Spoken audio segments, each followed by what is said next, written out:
We're in the middle of Heists of the Century on the Golden Era Film Podcast, and what better way to mark that than by giving you 12 classic heist films that I think everyone should watch. Without further ado, I'm just going to get right into it. Starting off, I'm going to go with The Killing, directed by the great Stanley Kubrick, starring Sterling Hayden and Elisha Cook Jr.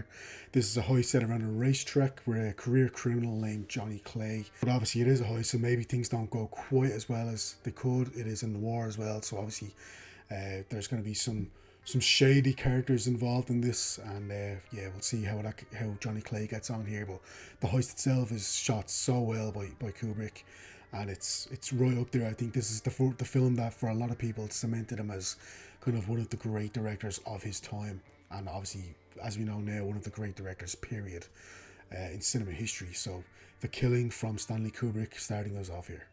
Next up, Rafifi, a French language heist directed by Jules Dassin, and this has what I would probably argue is one of the greatest heist sequences of all time.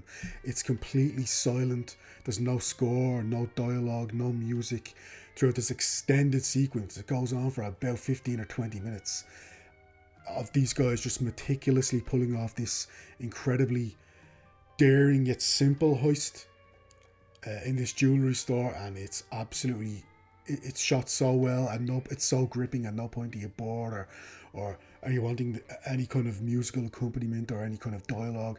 It's just shot so well from Jules Dassin that at no point are you thinking you want anything else than what you're actually getting on screen. And then obviously it's a crime caper as well, but the actual heist itself is up there as one of the most cinematic heists ever devised. Next up, we covered this recently on the podcast, The Asphalt Jungle, directed by the great John Huston, starring again Sterling Hayden from The Killing fame. It also has got Marilyn Monroe in there. Really dark, really kind of brooding crime drama, and again just a brilliant heist at the centre of this thing. These seven career criminals all banding together to pull off this really daring yet kind of, if they pull it off, it will be a hell of a heist to pull off. But obviously you've got the cops that are going to be after them. You've got these other elements, criminal elements, that are going to be after them as well.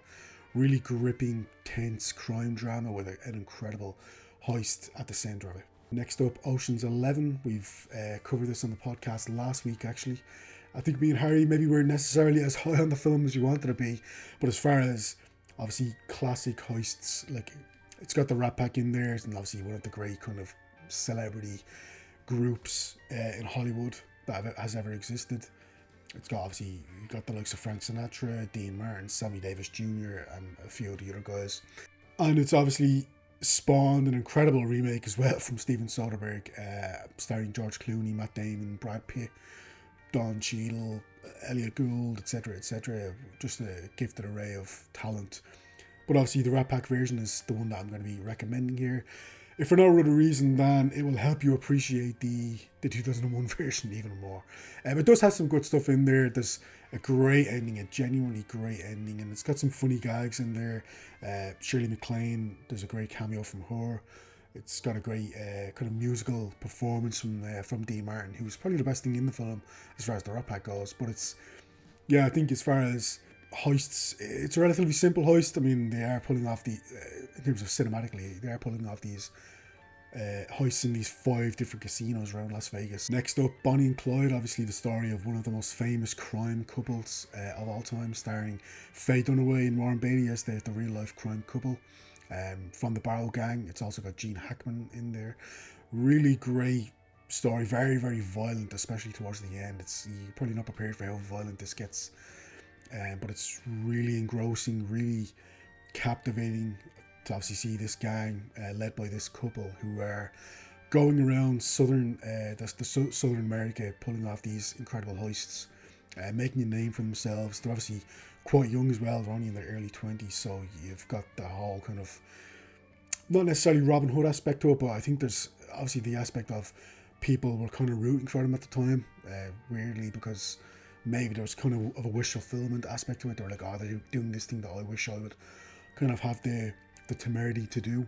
Did really well at the Oscars as well. Won a couple of Oscars, I think including cinematography, if I'm not mistaken. Shot really well, very, very violent, and very, very memorable ending as well, which I'm sure you all know about. But yeah, actually seeing it depicted on screen is Very, like I said, very memorable and very, very harrowing as well at times. Next up, we're going to be covering it next week on the podcast. You were only supposed to blow the bloody doors off. Yes, The Italian Job, starring the great Sir Michael Caine. And there's not many people I would put a Sir before the name, but he's one of them. Fair play to him. The Italian Job, yeah, directed by Peter Collinson. And it's obviously one of the few English heists that I think, English heist films that really would deserve a spot on this list. But it's just such an entertaining caper, such an entertaining comedy that absolutely has to deserve a place in this list. Let alone, obviously, the iconic, absolutely iconic Mini Coopers action sequences where you got these 3 Mini Coopers, and it's just a talk about cinematic. Maybe where maybe Ocean's 11 wasn't necessarily the most cinematic heist, this absolutely is. These 3 Mini Coopers pulling off this incredible heist throughout the city. And then obviously the ending as well, which maybe I won't spoil, but I'm sure a lot of you will know about. That absolutely iconic, incredible ending. Just an incredible ending as well to cap off what was a very entertaining heist caper. Next up, The Thomas Crown Affair, starring Steve McQueen and Faye Dunaway, another heist film that she's in after obviously Bonnie and Clyde. It got a fantastic heist sequence at the very start where these guys who kind of don't really know each other pull off this incredible heist together. Again, sorry for saying incredible so many times, but it really is.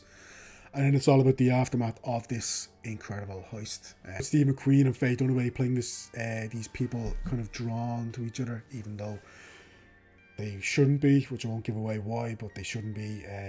And it's just got it's got that whole kind of romantic tension. So The Thomas Crown Affair was actually remade in the 90s with Pierce Brosnan, but this is, in my opinion, the superior version, and one that I think everyone should check out if you're a fan of this heist genre. The Sting, starring Paul Newman and Robert Redford, is made a few years after their team up on Butch Cassidy and the Sundance Kid, which we did cover on the podcast before. But this is very much a rollicking, again, crime caper, very kind of funny and humorous at times, but it's also got an amazing plan. It's got a great plan at the center of it, of these guys trying to get revenge for their friend who was murdered by this shady, nefarious person, and they want revenge against this guy. So yeah, from that point of view, I absolutely think people should check this out, not least because it's just a very, very entertaining, very, very enjoyable crime caper, like I said, with an amazing heist at the center of it. Next up, The Taking of Pelham 123. Very, very grimy, gritty New York. It's very dirty, it's very muddy. Depicts 70s New York in a way that maybe we've seen in other 70s New York set films. But obviously this is set in the subway, in the underground, on the train station, where they're pulling off this heist on the train station.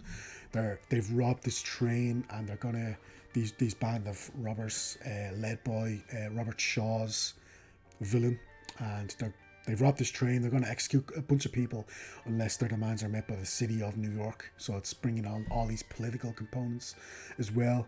I'm sure some of you may have seen the remake from 2009, directed by the great Tony Scott, starring Denzel Washington and John Travolta. But this, in my opinion, is actually an upgrade on that. Well, I'd say an upgrade. It was actually made beforehand, but this is superior, in my opinion, to that, because it's just more, it feels almost more authentic. Really feels like you're in 1970s New York. Charlie Varick is another 70s set heist. This time Walter Matthau is the one pulling off this heist. Him and a small band of crooks have pulled off a few heists, a few kind of lowball heists together. They don't want to get their name too much on police radar. They just want enough to kind of tie themselves over. They pull off this heist at the very start, but something goes wrong, and then things start to spiral out of control, and then you have this whole gangster element, this whole kind of organised crime element as well. We have this guy, almost Anton Chigurh-esque, this guy played by Joe Don Baker, kind of relentlessly pursuing Charlie Varick, the titular Charlie Varick played by Walter Matthau. And like I said, things just kind of go wrong from early on, and he's trying desperately to get it back. So the heist itself isn't necessarily the biggest part of it, but it's very much about the post-heist, what's arisen because of this heist. How to Steal a Million is starring Audrey Hepburn and Peter O'Toole, directed by the great William Wyler. Obviously one of the most celebrated and winningest directors of all time when it comes to the Oscars. It's definitely got a very lighter tone than most of the films that I've mentioned on this list. It's definitely more of a comedy and more of a light-hearted kind of caper escapade, set from this girl whose father is he's kind of a master art forger, but kind of gets in over his head on a deal, and it's up to her to kind of get him out of the situation he's in. But then she meets Peter O'Toole's character, and things start to kind of spiral out of control, but in a very, very entertaining kind of camp way. And obviously it's got this romance from Audrey Hepburn and from Peter O'Toole. And finally, last but certainly not least, The Lady Killers, directed by Alexander McKendrick, starring Alec Guinness, in this Ealing comedy, a British comedy of these 5 guys who kind of want to rob this bank. So they impersonate this musical group who stay at this elder woman's lodgings, because they think that she's kind of an easy pushover, she's an easy target, she's not going to know what the hell's going on, it'll be easy to kind of to stay out of the eyes of the police if they're just staying in this place. But little did they know, maybe she knows more than she's letting on. She's more capable certainly than she's letting on. But yeah, definitely one that I think people should check out if they want, like I said, more of a comedic, kind of entertaining, light-hearted romp, as opposed to maybe some of the grittier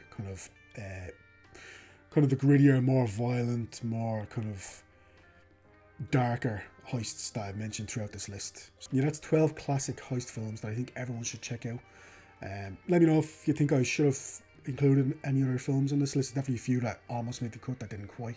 I like to think there's a good mix in there between kind of more action-based movies, more thriller-based movies, more comedic-based movies. 12 heist films that I think everyone should watch this month, or at least going forward, because obviously we're doing Heist of the Century on the podcast this month. Thanks for watching, everyone.